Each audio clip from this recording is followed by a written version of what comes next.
I once heard a politician said to rousing applause at the time that, in essence, you didn't make it there on your own. You didn't get there alone. And he was referring to, in his defense, big businesses, corporations. But I would argue that he is both right and wrong.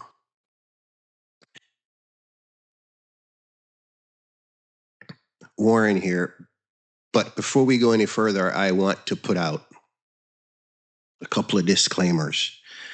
And that is that this show will never be about politics and it will never be about religion.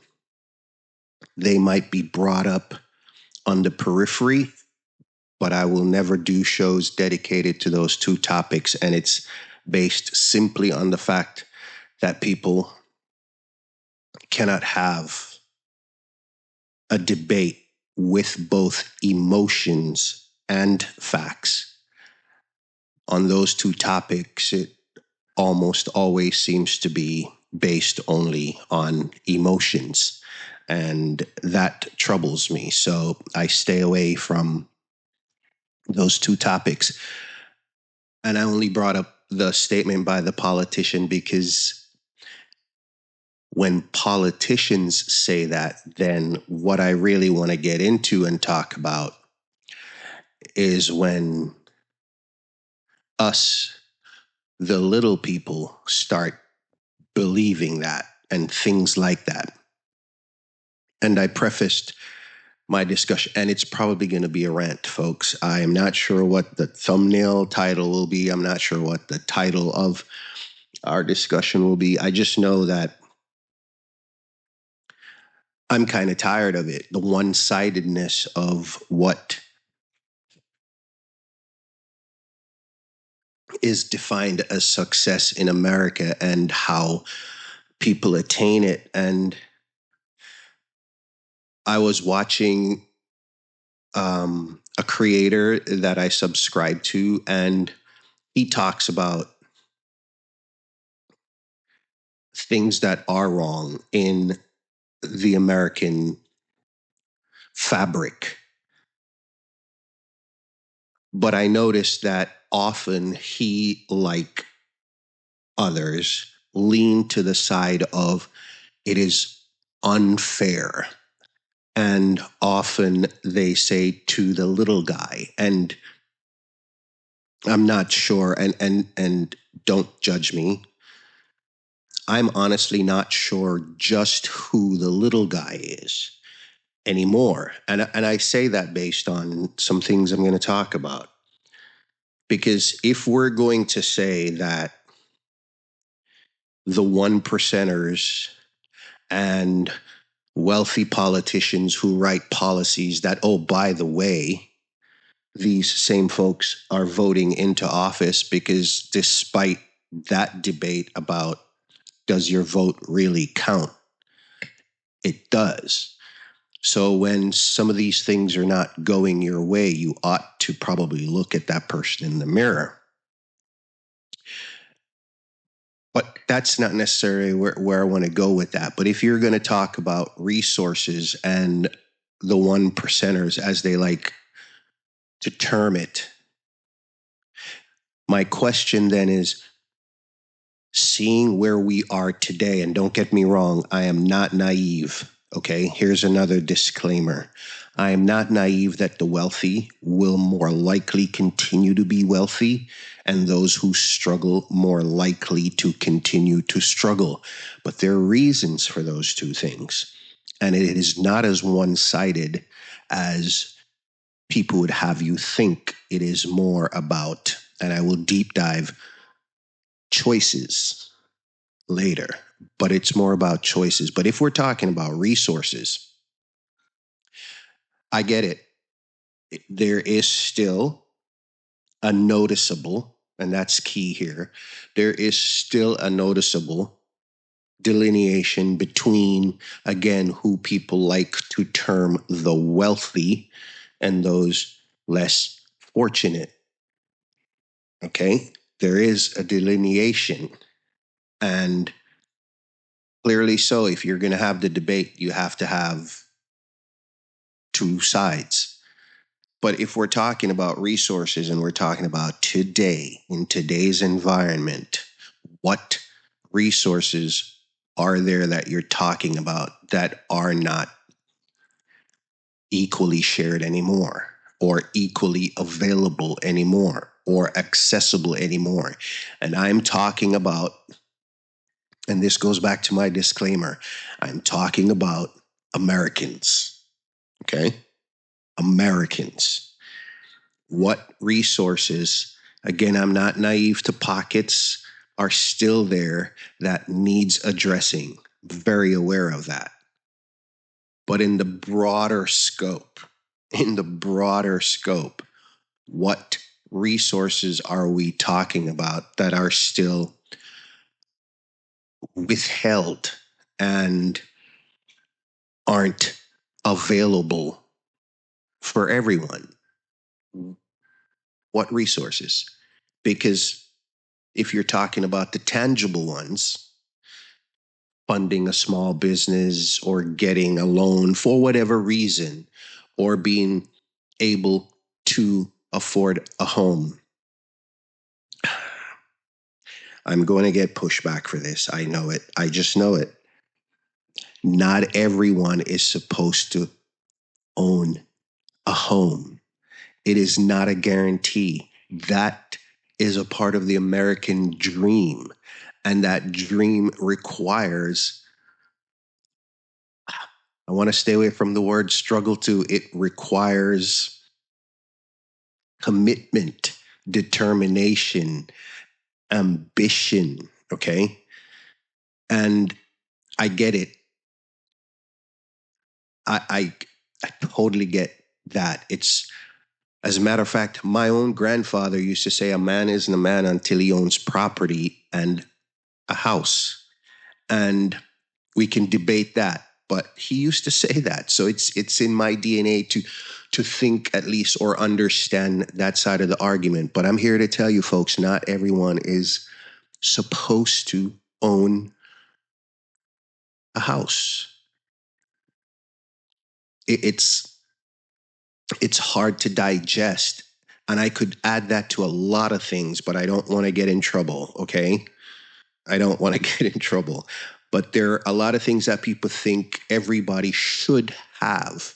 Now, the missing part of that debate is not that they should have it. They should be, um, it should be there should they need it. It should be an equal playing field. I get that. I get that. Um, but not everybody should, just like not everybody is cut out for formal education, and it doesn't make them any less smart formally, yes, but it doesn't make them any less smart than the average guy on the street, the average gal on the street. I just don't understand. If you're talking about tangible resources, yes, there's some that are still lacking. But for the most part, with the technology that we have, there are so many resources, again, for the little guy. Like, we often are getting told that that's who's struggling.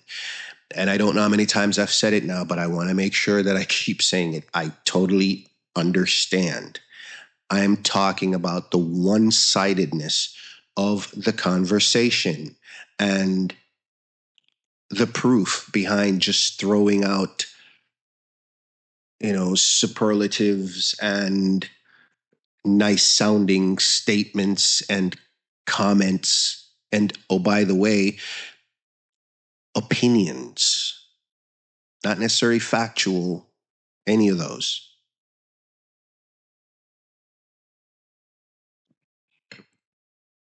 But if we're talking about tangible, I get it.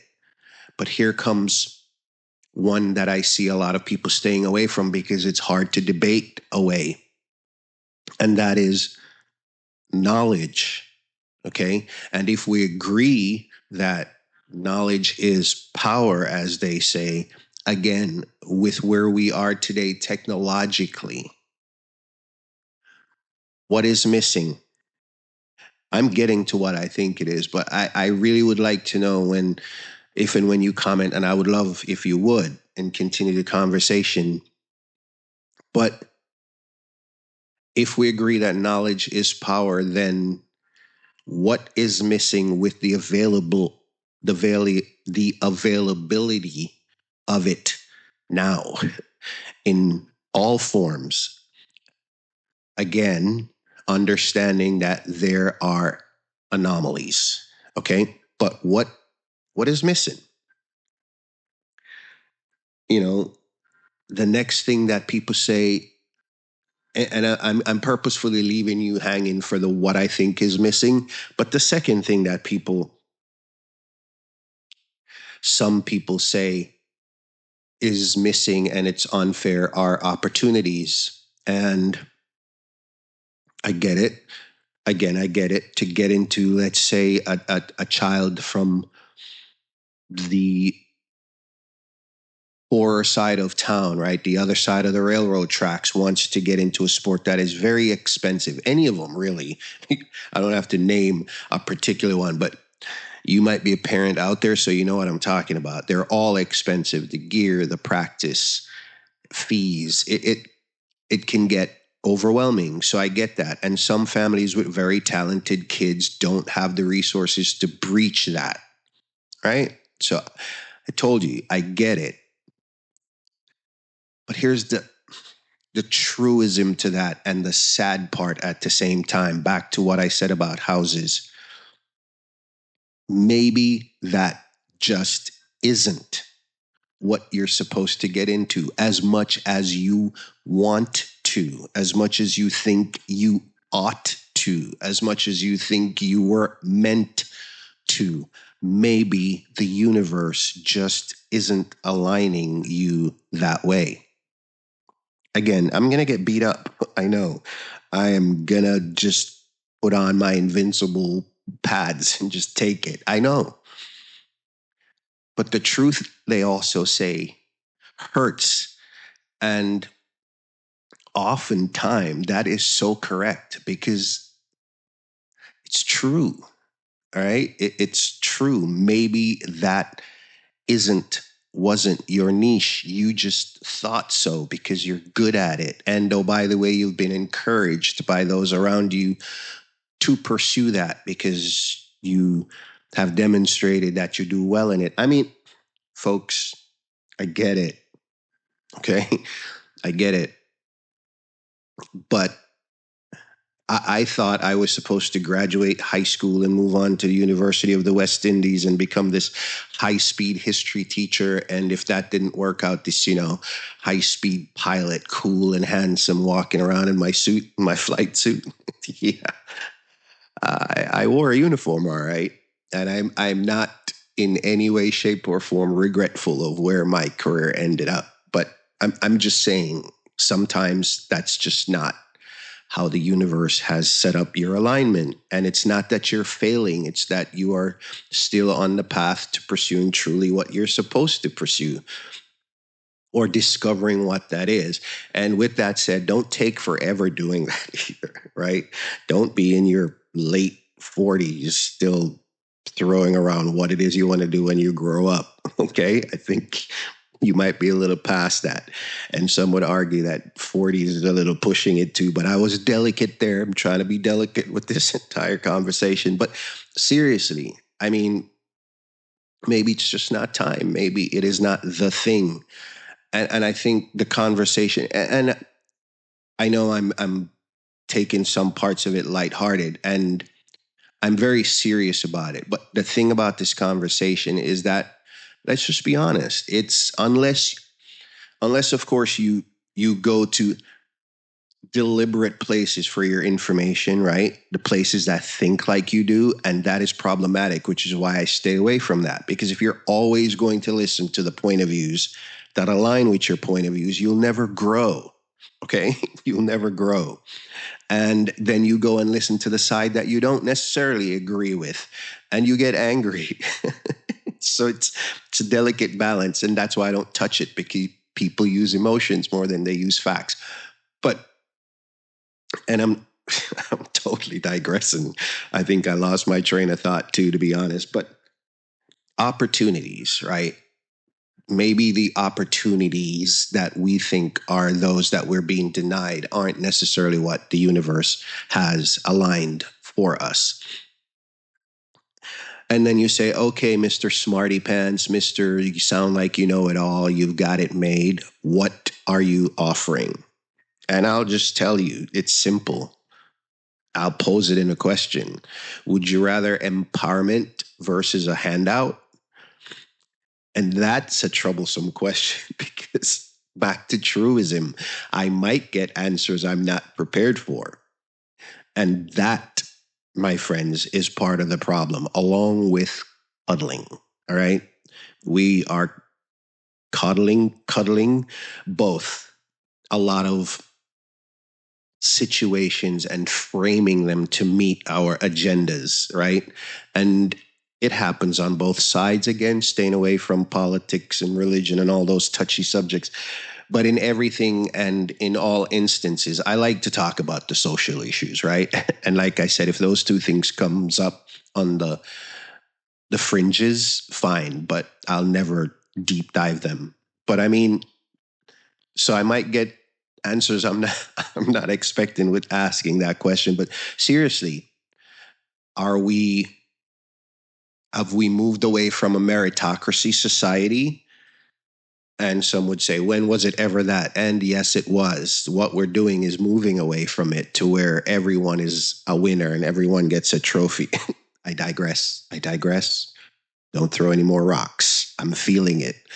But handouts or be empowered. And shameless plug. If you did not look in the description of the video and notice that I have the link to my books, the one about empowerment is down there, and I recommend it shamefully. But I would rather empowerment. Give me an opportunity, and back to being serious with it. I'm an immigrant, okay? And America gave me every single opportunity. Oh, an immigrant, and I hate labels, a minority. And here I am. And I think successful, okay? Again, success is relative, but I think very successful in so many areas of my life. And all of it, yes, all of it was from America by America. And with familial support and good friends behind me, outside of that, yes, Mr. President, I did build it alone. It can be done. It can be done. But what we're doing is stifling empowerment in lieu, or we are supporting coddling and cuddling in lieu of empowerment because it's easier. It's easier to throw dollars at things. It's easier to throw platitudes at things. It's easy to keep things in the mainstream, even if it is not necessarily true, as long as it's a political football and can be used to generate news and to generate votes. It will be done. I understand that. It always has been. And sadly, because of our human condition and the fact that we're flawed, it will probably continue, right? But I would rather be empowered. And if you're still watching at this point, folks, you know you're rock stars, and I appreciate you stopping by, and giving me a listening ear, especially on a rant. I won't even say topics. I'm not sure where I'm at with it in terms of topic.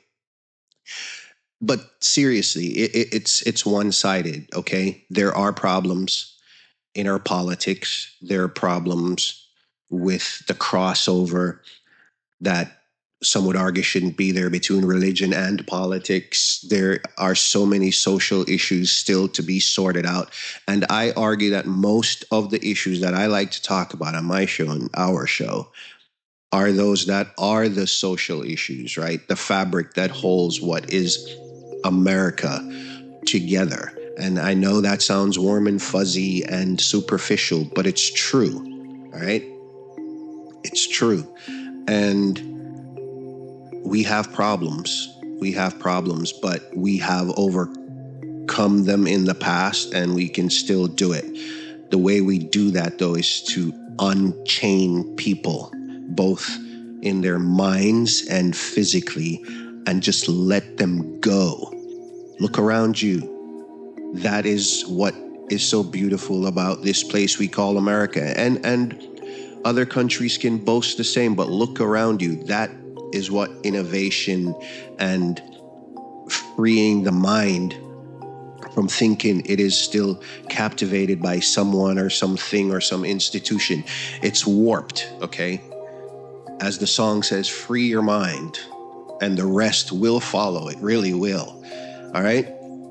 But I think I want to end it there, but it's just one-sided. And America is a beautiful place, troubled, a beautiful place, just like we are. Flawed and beautiful, all in one. All right? So I understand why the narrative is used. I totally get it. But there is another side, and I hope I kind of highlighted that there is another side to this, all right? The little guy, as they say, can make it too. But you have to let the little guy believe that by unleashing the little guy through empowerment, not through handouts. There are things there and resources and platforms for that, all right? But what I see is more of pushing agendas to facilitate handouts, right? In hopes of other things. But let's just be critical thinkers and don't give that up, because once we give that up, then we're like lambs to the slaughter. All right? So until our next conversation, you be good out there. Take care of yourselves, and I hope to see you again then. You be good.